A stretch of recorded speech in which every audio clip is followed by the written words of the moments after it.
দীর্ঘ ৪ মাসেরও বেশি সময় ধরে হিমঘরে রাখা হয়েছে ইরানের সর্বোচ্চ নেতা আয়াতুল্লাহ আলী খামেনির মরদেহ। ইসলামী শরিয়া অনুযায়ী মৃত্যুর পর দ্রুত দাফন করার নিয়ম ও রাসায়নিক দিয়ে মরদেহ সংরক্ষণ নিষিদ্ধ।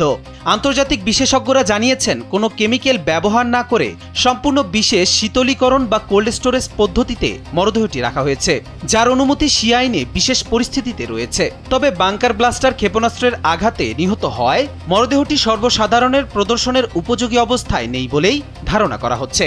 এ তথ্য জানানো হয়েছে মার্কিন সংবাদ মাধ্যম ফক্স নিউজের এক প্রতিবেদনে।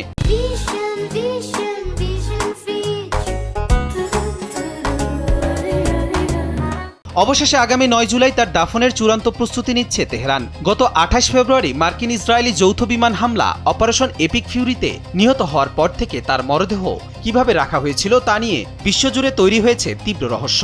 এই ঐতিহাসিক জানাজাকে কেন্দ্র করে তেহরানের সর্বোচ্চ সতর্কতা জারি করা হয়েছে।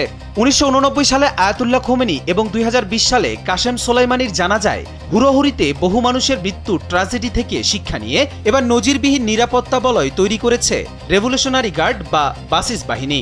কর্মকর্তাদের অনুমান ও খামেনির শেষ বিদায়ে 1,50,00,000 থেকে 2 কোটি মানুষের সমাগম হতে পারে। খামেনির উত্তরসূরি মোস্তফা খামেনির নতুন নেতৃত্বের জন্য এটি প্রথম বড় পরীক্ষা। এই সময় যুক্তরাষ্ট্র বা ইসরায়েল কোনো ধরনের উস্কানি বা হামলা চালালে তার পরিণতি ভয়াবহ হবে বলে কঠোর হুঁশিয়ারি দিয়েছে ইরান।